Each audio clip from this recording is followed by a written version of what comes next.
फिर आप लोगों के समक्ष प्रस्तुत हूँ एक नए अध्याय के साथ, एक नए पाठ के साथ। सेकंड चैप्टर है, द्वितीय पाठ है। पाठ का नाम है सल्तनत काल की शुरुआत। बहुत जबरदस्त चैप्टर है हिस्ट्री का। इतना जबरदस्त चैप्टर है कि एक बार में तो ये सिर्फ समझ लेना बहुत बड़ी बात हो जाएगी। इसलिए हालांकि ये लिख रहा है सिर्फ 4 पॉइंट हैं इसमें, लेकिन इसमें समझाने के लिए, इसमें बताने के लिए इतना कुछ है कि शायद सिर्फ 4 पॉइंटों से कहीं ज्यादा की बात है। तो चलिए श्री गणेश करते हैं इस चैप्टर का। कल हमने कहा था, यानी कि पिछले पाठ में हमने कहा था पढ़ा कि मोहम्मद गौरी, यानी कि गौरी जो था, जो गौड़ देश से आया था, उसने 1191 में पृथ्वीराज चौहान के साथ, यानी कि चौहान के साथ ताराइन का पहला युद्ध लड़ा। किसका? ताराइन का। ताराइन का पहला युद्ध। कौन हारा? गौरी हारा। फिर इसने अगले वर्ष 1192 में दोबारा चौहान, यानी कि पृथ्वीराज चौहान के साथ ताराइन का दूसरा युद्ध लड़ा। अब की बार ये जीत गया, यानी कि गौरी अब की बार जीत गया। इस जीत में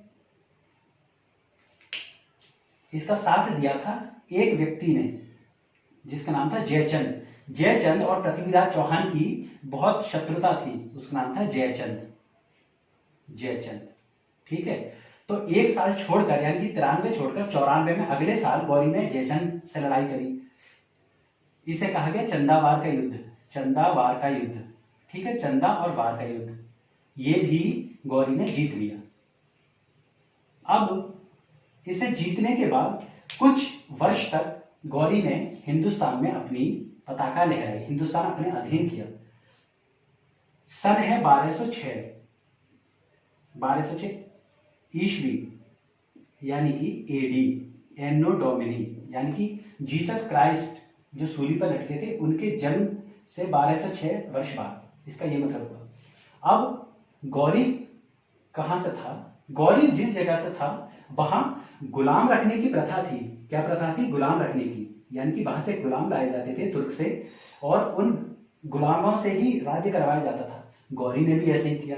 पूरा भारत जो था, मैं भारत यहां बता रहा हूं ताकि आप लोगों को थोड़ा सा समझने में दिक्कत महसूस ना हो, ठीक है। बहुत छोटा छोटा अगर मैं यहां से ऐसे बता दूंगा ना, तो आपको बहुत आसानी हो जाएगी। मैंने बहुत छोटा सा भारत बना दिया, ठीक है। कश्मीर, हमारा प्यारा कश्मीर, जो अब पूरी तरीके से हमारा है, इसको मैं और अच्छे से बना देता हूं, ठीक है। ये हमारा हो गया भारत। अब तुर्क से, यानी कि यहाँ अरब कंट्रीज से, तुर्क वगैरह, ये लोग यहाँ आए थे, ठीक है। तो ये गुलाम रहे। अब इन्होंने क्या किया?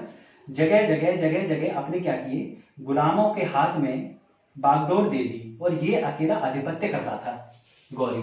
लेकिन 1206 ईस्वी में गौरी जो था वो मर गया। तो एक शासक था जिसका नाम था कुतुबुद्दीन ऐबक। हम सीधे शॉर्ट फॉर्म लिखेंगे, ताकि, क्योंकि इतिहास पढ़ने की सबसे बुरी टेक्निक ये है कि आप पूरे नाम को पढ़ें। जितना आप पूरे नाम को पढ़ेंगे, मैं गारंटी के साथ लिख के दे रहा हूं, इतिहास उतनी जल्दी भूल जाएंगे आप। अगर आपने इतिहास को इतिहास की तरह पढ़ा, तो मुझसे कोरे कागज पर लिखवा के रखवा लीजिए आप कि आप इतिहास को जीवन में कभी तैयार नहीं कर पाएंगे, और इतिहास आपका सबसे बकवास सब्जेक्ट बनकर रह जाएगा। अब क्योंकि मैं तुम्हें पढ़ा रहा हूं, तो यहाँ जादू होना तो लाजमी है। अब यहाँ जादू होगा, तो इसलिए मेरा आपसे ये मशवरा है कि आप इतिहास में कोई भी डेट याद ना करें, और कोई भी नाम को पूरा ना पढ़ें। आप सिर्फ छोटे छोटे नाम पढ़ें। जैसे अगर किसी का नाम है कि प्रेमपाल सिंह राघव, तो आप राघव याद करें, प्रेमपाल सिंह राघव याद करने की आवश्यकता नहीं। तो एक व्यक्ति था ऐबक। ऐबक का मतलब, अब मैं इसके साथ साथ जो बोलूंगा वो बस ध्यान से सुनते जाना, क्योंकि उससे क्या होगा, आपके दिमाग में एक पिक्चर बनेगी, उस पिक्चर से आपको ये नाम याद रह जाएंगे। अब ऐबक, ऐबक कैसे नाम याद रहेगा? ऐबक यानी कि इसमें कोई ऐब है। अब भैया गुलाम है ये, तो कोई ना कोई तो ऐब रहा ही होगा इसमें, ठीक है। तो 1206 ईस्वी में इसने गौरी के मरते ही अपने आप को सुल्तान घोषित कर दिया कि भैया मैं जो हूं वो राजा हूं। अब ऐबक, अब ये गौरी साहब जो है वो मुझे ये सब सौंप के गए हैं और अब तुम्हारा अंकल, पापा, चाचा मैं ही हूं। ठीक है, तो कुतुबुद्दीन ऐबक। अब ऐबक को यहीं पे छोड़ो। अब आप ये देखो कि सल्तनत के सामने चुनौतियां क्या थी। अब आपने सल्तनत समझ लिया, यानी कि कुतुबुद्दीन ऐबक से लेकर आगे तक 320 वर्ष तक, 320 वर्ष तक पूरा काल चलेगा जिसमें ये सुल्तान वाले लोग, यानी कि ये सुल्तान वाले जो हैं यही राज करेंगे पूरे भारत पे। तो सुल्तान वाले राज करेंगे तो इसे कहा जाएगा सल्तनत। सल्तनत, इसे क्या कहा जाएगा? सल्तनत। सल्तनत कहेंगे इसे, हम बोलेंगे सल्तनत। सल्तनत काल क्या बोलेंगे? सल्तनत काल। तो बताओ सल्तनत काल कितने वर्ष का था? 320। अब कब से कब से था? 1206 से लेकर 1200, यहां लिखूंगा इसके नीचे तब आपको याद आएगा, यानी कि 1200 600 लेकर 1526। 1526 में एक युद्ध होगा जिससे सल्तनत काल जो है वो, यानी कि ये गुलाम वंश जो है वो आउट हो जाएगा। तो कितने वर्ष हुए? 320 वर्ष। तो याद रखने का देखो बहुत सीधी सी बात है। गौरी जो था, गौरी ने यहाँ पे लड़ाई लड़ी, पृथ्वीराज चौहान, जयचंद्र कन्नौज का था, इन सबको हराया। यहाँ से देखो पृथ्वीराज चौहान आया था, पिछले लेक्चर में देखना, इसने लड़ाइयां लड़ी। फिर कुछ वर्ष तक, यानी कि 94 से 6 वर्ष ये और 6 वर्ष ये, यानी कि लगभग 12 साल तक 12 साल तक उसने भारत पर खूब जम के राज किया, धूम धड़ाका, फलाना ढिमाका। उसने क्या किया, अपने वहां से गुलाम रखने की प्रथा थी उन लोगों के यहाँ, तो वो गुलाम लेके आया। उन गुलाम में से एक व्यक्ति था जिसका नाम था ऐबक। पूरा नाम था कुतुबुद्दीन ऐबक, लेकिन हम क्या याद रखेंगे? सिर्फ ऐबक, जिसके अंदर ऐब हो। तो ऐबक 1206 में ये बेचारा मर गया। इसके मरते ही ऐबक ने ये कह दिया कि भैया यहाँ का पूरे भारतवर्ष का सुल्तान जो हूं वो मैं हूं। अब मैं ही तुम्हारा पापा हूं, मैं ही तुम्हारा चाचा हूं, मैं ही तुम्हारे लिए सब कुछ करूंगा। ठीक है, अब अगले टॉपिक पर आते हैं। अगला टॉपिक ये है कि सल्तनत काल जो है, सल्तनत वो टुकड़ों में हुआ। ठीक है, टुकड़ों में कैसे हुआ? देखो, सल्तनत काल के बाद सबसे पहला जो व्यक्ति आया, हमने उसको कहा गुलाम वंश। अब क्योंकि कुतुबुद्दीन ऐबक जो था वो गुलाम था, किसका? गौरी का। तो इस पूरे वंश को हमने गुलाम वंश कह दिया, यानी कि ये हो गया ऐबक वाला, ऐबक वाला। ठीक है, कुतुबुद्दीन ऐबक। गुलाम के बाद आए खिलजी, अलाउद्दीन खिलजी, जलालुद्दीन खिलजी। सिर्फ खिलजी याद रखेंगे हम। ठीक है, खिलजी। फिर आए तुगलक, जो तुगलकी फरमान तुम सुनते हो कि तुगलकी फरमान ही, तो तुगलक, तुगलक। ठीक है, ये तुगलक आ गए। तो पहले कौन आए? गुलाम, दूसरे खिलजी, तीसरे तुगलक, फिर आए सैयद। कौन आए? सैयद, सैयद। और फिर आए लोदी, लोदी। अब मैंने आपको बताया कितने से शुरू हुआ था ये गुलाम वंश? शुरू हुआ था 1206 से। ठीक है, और कहां तक चला? 1526 तक। यानी कि 1526 साल तक ये पूरा गुलाम वंश ऐसे ही चलेगा। बीच में खिलजी आ जाएंगे, फिर तुगलक आएंगे, फिर सैयद आएंगे, फिर लोदी। अब याद रखने का क्या तरीका है? चौथा क्या थे? सैयद, और 5वें थे लोदी। यानी कि गुलाम, खिलजी, जीके पढ़ते हो? तुगलक, सैयद, लोदी, TSN, यानी कि जीके, TSN। जी से गुलाम, के से खिलजी, टी से तुगलक और ला से लोधी, यानी कि GK TSN। गुलाम, खिलजी, तुगलक, सैयद, लोधी। गुलाम, खिलजी, तुगलक, सैयद, लोधी। अब गुलाम वंश कितने से कितने वर्ष तक चला? गुलाम वंश चला हमारा 1206 से लेके और 84 वर्ष तक। बताओ कौन सी सन आ जाएगी? जल्दी से मुझे बताओ। 84 जोड़ो इसमें, 6 में 4 जोड़े तो 0, यानी कि 1290। कितने वर्ष? 84 वर्ष, 84। तो आज का हमारा जो चैप्टर है वो सिर्फ गुलाम वंश का ही पढ़ेंगे हम, अगले में खिलजी, फिर तुगलक, फिर सैयद, फिर लोधी। ठीक है, तो कितने वर्ष तक चला? 84 वर्ष तक। 1206 से लेके 1290 तक किसने शुरुआत करी? ऐबक ने। गुलाम वंश क्यों कहा गया? क्योंकि कुतुबुद्दीन ऐबक जो था वो गौरी का यानी कि सल्तनत काल कहां से शुरू मानो गया? गौरी ने इसकी प्रथा शुरू करी। गौरी का जो था वो गुलाम था। ये कौन था? गुलाम था। इतने मस्त तरीके से ये पढ़ा दूंगा मैं कि जीवन में तुम्हें जब जब ये वीडियो देखोगे तुरंत सारी चीजें रिवाइव हो जाएंगी, तुरंत सारी चीजें तुम्हारे मन में घूम जाएंगी। एक बार फिर बोलो, सल्तनत में कितने वंश थे? 5। 1 2 3 4 5। कौन कौन से? गुलाम, खिलजी, तुगलक, सैयद, लोधी, यानी कि GKTSL, गुलाम, खिलजी, तुगलक, सैयद और लोधी। 1206 से शुरू हुआ। गौरी कौन से में मरा था? 1206 में। ऐबक ने कही कि भैया मैं ही सम्राट हूं, मैं ही सुल्तान हूं और मैं ही तुम्हारा बाप हूं, मैं ही तुम्हारा अब्बा हूं। 1206 से लेकर 1526 तक यानी कि पानीपत की लड़ाई। 1526 में कौन सी होगी? पानीपत की लड़ाई। पानीपत की लड़ाई, और वो भी पहली लड़ाई होगी इतिहास में। पानीपत की पहली लड़ाई, दूसरी लड़ाई, फिर तीसरी लड़ाई, जैसे ताराइन की पहली लड़ाई, दूसरी लड़ाई, जिस जगह पे हो रही है उसी का युद्ध कहा गया। यानी कि पानीपत की लड़ाई का मतलब हुआ पानीपत में ये लड़ाई लड़ी गई थी। पानीपत एक जगह है। अगर हम इसको कहते हैं कि ये बदायूं की लड़ाई, तो बदायूं में लड़ी जाती। हम कहते हैं गोरखपुर की लड़ाई, तो गोरखपुर में लड़ी जाती। तो 1526 तक यानी कि 320 वर्ष तक, 320 वर्ष तक जो है वो ये इनका राज्य चला। ठीक है, अब हम आगे बढ़ते हैं। यानी कि सल्तनत के सामने चुनौतियां, सल्तनत के सामने चुनौतियां की चुनौतियां। तो सल्तनत की क्या क्या चुनौतियां थी? अब जो सल्तनत थे वो क्या थे? तुर्क, यानी कि जो तुर्क एक देश है, और अफगान। कौन कौन से थे? अफगान, तुर्क और अफगान, यानी कि तुर्क और अफगान, यानी कि टीए याद रख लेना, तुर्क और अफगान। टी से तुर्क और ए से अफगान। तो तुर्क और अफगान के कबीले थे, यही कबीले जो थे वो इधर थे। अब इनमें क्या थे? ये सब क्या होते थे? ये सब अपने आप में श्रेष्ठ थे, ये अपने आप को श्रेष्ठ मान रहे थे। इनका मानना यह था कि भैया हम श्रेष्ठ हैं।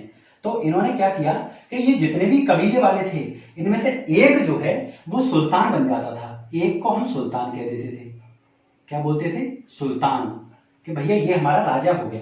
जैसे ये सब कबीले हैं तो इनमें से एक को जो हमने सुल्तान कह दिया। सुल्तान की क्या क्या कंडीशंस थी? सुल्तान को एक तो क्या होना चाहिए था? एक तो उसे सैनिक से रिलेटेड सारी चीजें आनी चाहिए, यानी कि लड़ाई बड़ाई की जो भी चीजें होती हैं उसका उसे ज्ञान होना चाहिए। और दूसरी जो उसकी थी शासकीय योग्यता, यानी कि उसके अंदर शासकीय योग्यता, यानी कि उसे शासन करना आता हो। पहली तो उसे सैनिक, यानी कि उसे सैन्य क्षमता हो, उसे सैनिक के बारे में कैसे लड़ाई लड़ी जाती है, कैसे किया जाता है, उसे उसकी नॉलेज होनी चाहिए। दूसरी शासकीय योग्यता, यानी कि दो उसकी कंडीशन थी। जैसे आज हम कह देते हैं ना कि तू तभी कुछ कर पाएगा आगे अगर तेरे 2 हाथ हैं और 2 पैर हैं, तो ऐसे हमने रूल्स एंड रेगुलेशंस लगा दी। तो वो ये थे। अब जो सुल्तान बन रहा है और बाकी के ये सारे जो कबीले वाले हैं, तो इनमें क्या रहता था कि इन सब की तो अलग पावर थी और सुल्तान की अलग पावर थी। तो सुल्तान जो था, यानी कि लाल से तो हमने सुल्तान दर्शाया, सुल्तान जो था वो बहुत ही सकुचाया हुआ रहता था कि भैया ये सब लोग अगर एक हो गए तो ये तुम्हें सुल्तान नहीं रहने देंगे, किसी और को सुल्तान बनाएंगे। सुल्तान यही सब लोग मिलकर बनाते थे, बाकी के कबीले वाले। तो हुआ क्या कि जो सुल्तान जो बनता था वो अपनी शासकीय और सैन्य क्षमता को तो कम इस्तेमाल कर पाता था, वो इन्हीं सारे लोगों को, यानी कि जो उलेमा वर्ग थे उनको खुश करने में, उनकी जी हुजूरी में लगा रहता था। वो अपने आप को डिस्क्राइब ही नहीं कर पाता था कैसे उसे कार्य कर रहा है, इस बात की वो कुछ उसको मौका ही नहीं मिलता था। वो उन्हीं को खुश करने में लगा रहता था। अब कहानी आ गई, ठीक है। अब हम देखते हैं कुतुबुद्दीन ऐबक। तो अब हम आ जाते हैं गुलाम वंश पर। देखो मैं गुलाम वंश, पूरा गुलाम वंश अब इसी उस पर चलेगा, आप कॉपी पर भी ऐसे ही उतार लें, गुलाम वंश। ठीक है, गुलाम वंश को गुलाम क्यों कहा गया? क्योंकि उसका पहला शासक जो था कुतुबुद्दीन ऐबक, वो क्या था? गुलाम था। तो पहला देखो कौन था? ऐबक। हम उसको सिर्फ ऐबक याद रखेंगे। क्या याद रखेंगे? ऐबक। ठीक है, अब ऐबक जो था 1206 से लेकर 1210, याद रखने की आवश्यकता नहीं है। अगर तुमने इसको याद रखने की कोशिश करी तो तुम सब भूल जाओगे। इसको याद ही नहीं रखना है, ये हमसे कोई पूछेगा ही नहीं, ये तो बस ऐसे ही तुम्हारे ध्यान के लिए है। अब कुतुबुद्दीन ऐबक क्या था? कुतुबुद्दीन ऐबक ने अपने आप को राजा यानी कि सुल्तान घोषित तो करवा दिया, लेकिन उसके सामने और बहुत सारी चुनौतियां थी। क्या क्या चुनौतियां रही होंगी? क्योंकि एक तो जब उसने अपने आप को राजा घोषित करवाया है, तो और सारे जो थे उनसे उन्हें युद्ध लड़ना था, तो उसने वो काम भी कर लिया। तो सबसे पहली थी उसकी राजधानी। भाई देखो, कोई भी चीज होती है तो उसकी राजधानी जो थी उसने लाहौर बनाई। सबसे पहले उसने राजधानी जो बनाई, लाहौर। लाहौर जो अब पाकिस्तान में है, यानी कि पाकिस्तान का ये वाला क्षेत्र है। पहले तो इसे भारत में था ना, तो लाहौर में बनाई। उसके बाद वो दिल्ली में शिफ्ट कर दिया उसने। दिल्ली मैंने थोड़ा सा गलत बना दिया, दिल्ली इधर है। ठीक है, पहले तो लाहौर, और उसके बाद उसने क्या किया? दिल्ली में शिफ्ट कर ली। ठीक है, राजधानी उसने लाहौर में बनाई, फिर उसने दिल्ली में शिफ्ट कर ली। उसे लाख बख्श कहा जाता था, लाख बख्श। अब देखो नाम से ही पता चल रहा है लख बख्श उसे क्यों कहा जा रहा है, क्योंकि वो बहुत दरिया दिल था, इसीलिए उसे क्या कहा हमने? दरिया दिल था। दरिया दिल, उसका दिल बहुत बड़ा था, इसलिए उसको हम लाख बख्श कहते हैं। उसको क्या कहा गया? लाख बख्श। अब उसने, अब जैसे एक राजा होता है, जैसे मोदी है, तो मोदी कई सारे भवन निर्माण करवा रहे हैं, कई सारे पुल बनवा रहे हैं। तो उसने क्या किया? उसने दो चीजें बनवाई। कौन कौन सी? एक तो उसने बनाई कुतुब मीनार। कुतुब मीनार, कुतुब मीनार बताओ कहाँ है? दिल्ली में। तो एक तो उसने कुतुब मीनार बनवाई। दूसरी उसने क्या बनवाई? दूसरी उसने बनाई कुबत उल इस्लाम, यानी कि एक मस्जिद, यानी कि कुबत उल इस्लाम, यानी कि एक। और दूसरी उसने बनाई 2.5 दिन का झोपड़ा। 2.5 दिन का झोपड़ा, झोपड़ा, ये दोनों उसने मस्जिद बनवाई। ये पहले क्या थे? पहले तो मंदिर थे, फिर इसने मस्जिद बनवा दी उन्हें ही तोड़कर। पहले तो ये थे मंदिर थे। अब देखो, अब किसी की चीज तोड़ना गलत बात है कि नहीं है? उसने मंदिर यानी कि कुबत उल इस्लाम और 2.5 दिन का झोपड़ा, जैसे हम 2.5 दिन का झोपड़ा भी पढ़ेंगे, आगे आएगा 2.5 दिन का झोपड़ा, लेकिन वो है क्या? 2.5 दिन का झोपड़ा पढ़ना था उसको। 2.5 दिन का झोपड़ा, कुबत उल इस्लाम और कुतुब मीनार। तो कुतुब मीनार किसने बनाया? कुतुबुद्दीन ऐबक ने। कुबत उल इस्लाम और 2.5 दिन का झोपड़ा जो था वो क्या थे? पहले मंदिर थे और उसके बाद मस्जिद हो गई। अब इसने क्या किया? अब ये हो गया। अब इसके बाद इसने एक व्यवस्था शुरू कराई। ये बाद में क्या क्या करता था? ये पोलो खेलता हुआ मारा गया। पोलो होता है कि आप घोड़े पे सवार होकर और डंडी से वो खेलते, तो क्या खेल रहा था? पोलो। पोलो खेलते हुए मर गया। उसके बाद कौन आए? अब देखो, कुतुबुद्दीन ऐबक के बाद हमारे आएंगे इल्तुतमिश। इंग्लिश में लिखूं, हिंदी में लिखूं? तो इल्तुतमिश, हिंदी में लिख दे रहा हूं। चलो पहले इल्तुतमिश, यानी कि इल्तुतमिश। इल्तुतमिश कौन थे? इल्तुतमिश थे इनके दामाद, यानी कि इनके बेटे नहीं थे। कौन थे? इनके दामाद। इल्तुतमिश इनके दामाद थे। किसके? ऐबक के दामाद। अब इन्होंने क्या किया? इन्होंने सबसे पहले तो इक्तदार व्यवस्था शुरू कराई। कौन सी? इक्तदार व्यवस्था। अब देखो ये व्यवस्था क्या होती है, ये व्यवस्था समझने के लिए आपको जरा सा मेरे साथ चलना पड़ेगा। देखो इस समय भारत में क्या होता है? इस समय भारत में होता है कि सबसे पहले तो भारत है, ठीक है, एक भारत है, उसमें राज्य होते हैं। तो कितने राज्य हैं हमारे? इस वक्त हमारे राज्य 28 है। ठीक है, इस वक्त हमारे राज्य हैं 28, और राज्य के अंदर होते हैं परगना वगैरह। ठीक है, यानी कि जैसे हम मंडल वगैरह कह सकते हैं, जैसे हमने मंडल मान लिया। ठीक है, मंडल। अब जो एक भारत था उस वक्त, एक पूरे भारत को इन्होंने कहा इक्त, यानी कि प्रांत ना, एक पूरे भारत को इन्होंने राज्य कह दिया। ठीक है, अब राज्यों को इन्होंने क्या कहा, प्रांत यानी कि एकता, जो प्रांत थे एकता। तो बताओ एक राज्य जो है वो कई सारे एकता से मिलकर बना हुआ होगा ना, जैसे भारत जो है वो कई सारे राज्यों से मिलकर बना हुआ है, तो एक साम्राज्य जो है वो एकता से मिलकर बना हुआ होगा। और कई सारे एकता जो थे वो किससे, वो परगना यानी कि मंडल से, परगना।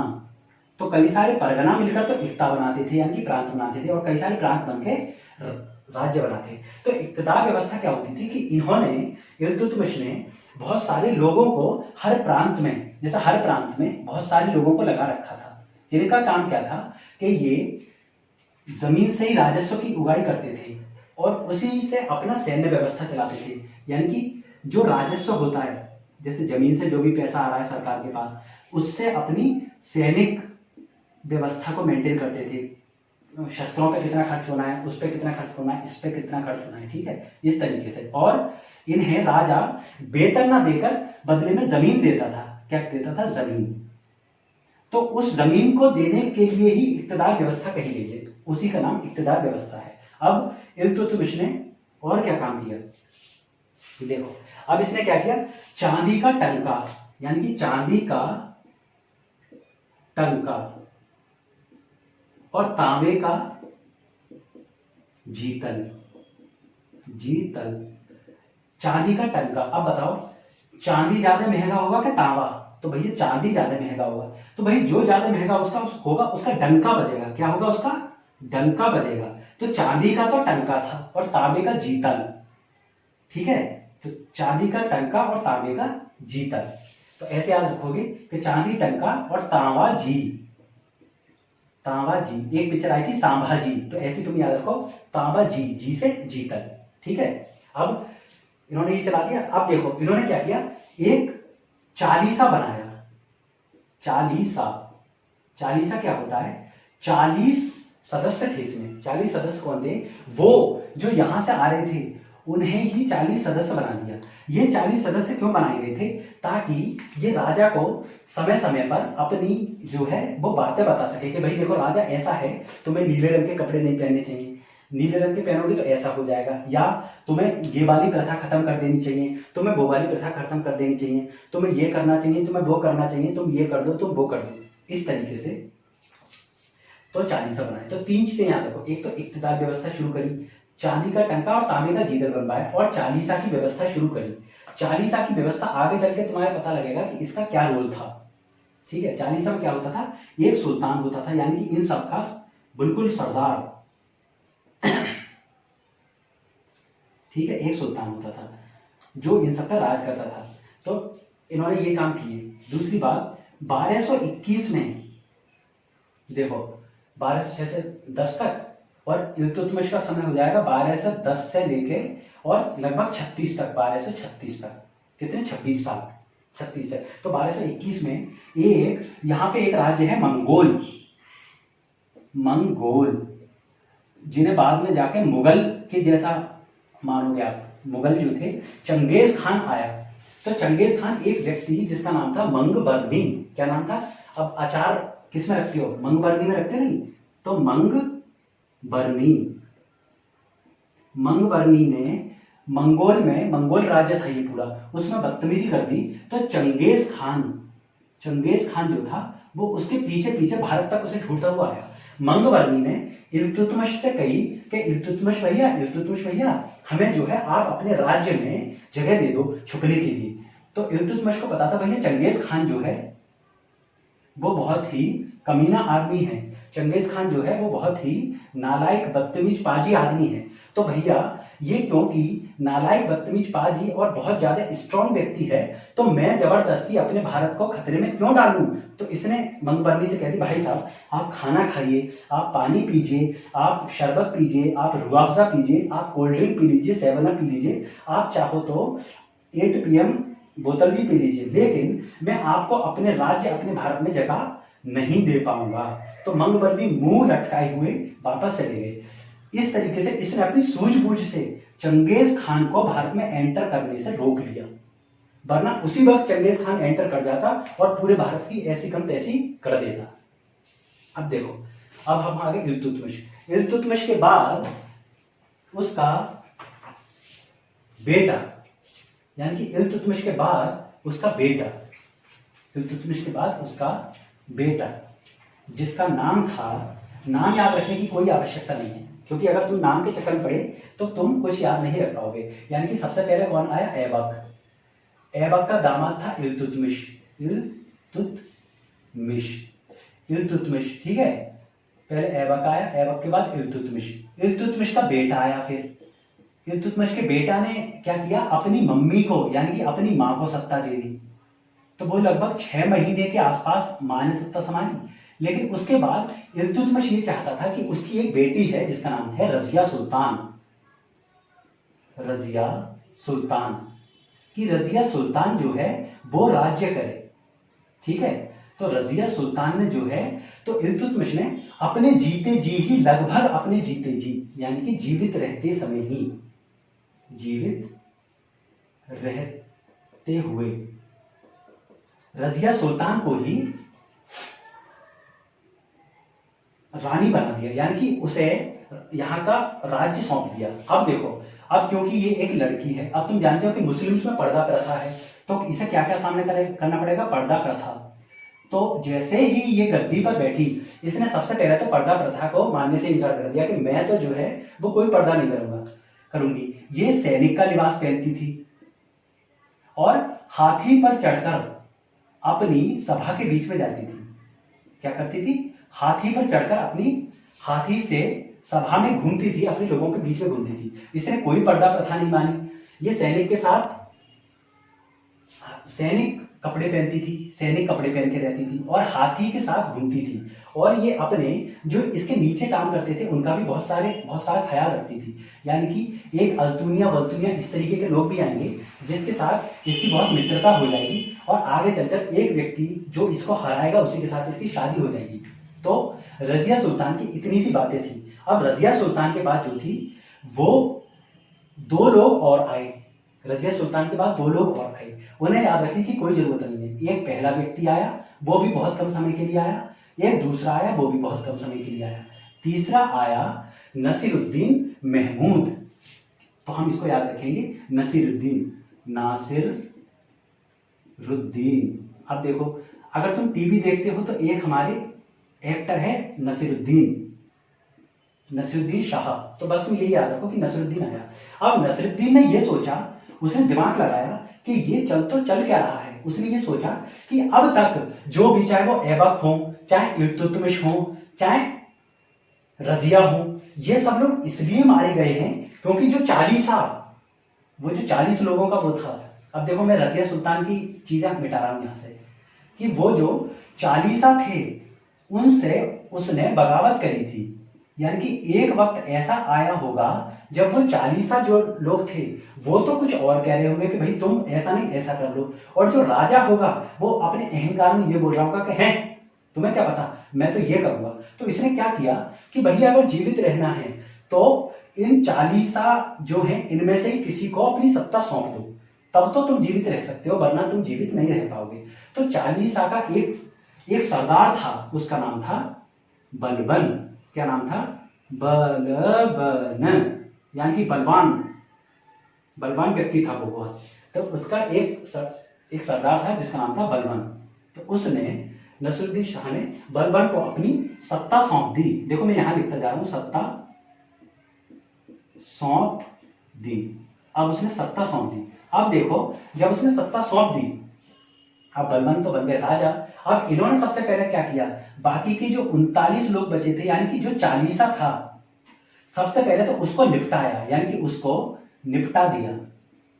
क्योंकि वो जानता था कि ये 40 जो बहुत कमीने व्यक्ति हैं, ये मुझे भी मरवा देंगे, क्योंकि नसीरुद्दीन ने तो मुझे सत्ता सौंपी है और इन्हीं में से कोई जो है वो मेरा मर्डर करवा के मुझे मार के आगे की सत्ता लेगा। तो सबसे पहले तो इसने इसको निपटाया। इसके साथ साथ उसने और कौन कौन सी चीजें करी, इसके साथ साथ उसने किया, इसके साथ साथ एक उसने सजदा शुरू किया, जिसे हम बोलते हैं सजदा। जो मुस्लिम विद्यार्थी है वो ही जानते होंगे, सजदा का मतलब होता है कि किसी के सामने सजदा करना, यानी कि आप घुटनों पे बैठ जाएं। आप घुटनों पे बैठ के अपनी घुटने मोड़ लीजिए, ये आपका आ गया सिर, और आप ऐसे करके सजदा कीजिए, तो ये सजदा हो गया। पायवॉस क्या होता है, और दूसरा होता है पायबोस। बोस का मतलब होता है बोसा करना यानी कि चूमना, और पाए का मतलब पांव, यानी कि आप लेट के किसी के पांव चूमे तो वो हो गया पायबोस, यानी कि उसने सजदा और पायबोस ये दोनों चीजें शुरू करी। उसने गुप्तचर की व्यवस्था भी शुरू करी। अब देखो गुप्तचर उसने क्यों शुरू किया हुआ, सारी चीजें हम जो कुछ भी कर रहे हैं वो हालात के हिसाब से पढ़ते हैं। अब जैसे इसने 39 जो इसके 40 के मेंबर थे, जो सदस्य थे, उनको निपटाया। अब इनमें से ही जो निपटाने वाले थे उनमें से ही कोई क्या पता जीवित रह गया, तो उसने गुप्तचर की व्यवस्था शुरू कराई। और उसने क्या शुरू कराया, उसने वित्त व्यवस्था शुरू कराई। वित्त व्यवस्था यानी कि उसने कि भैया कितना पैसा कहाँ खर्च करना है, कैसे करोगे, क्या नहीं करोगे, क्या करना चाहिए, क्या नहीं करना चाहिए, ये सब चीज इसने शुरू करी। ठीक है, तो ये 3-4 चीजें हैं जो इसने शुरू करी। अब बलबन के बाद मंगोल का आक्रमण पढ़ते हैं। अब हम यहीं पे इसको यहीं पे पढ़ेंगे, मंगोल का आक्रमण। मंगोल का आक्रमण, आक्रमण लिखूंगा मैं नीचे। अब बलबन का एक लड़का था, लड़का का नाम जो था वो याद रखने की जरूरत नहीं थी है, यानी कि लड़का सिर्फ ऐसे याद रखो कि बलबन का एक लड़का था।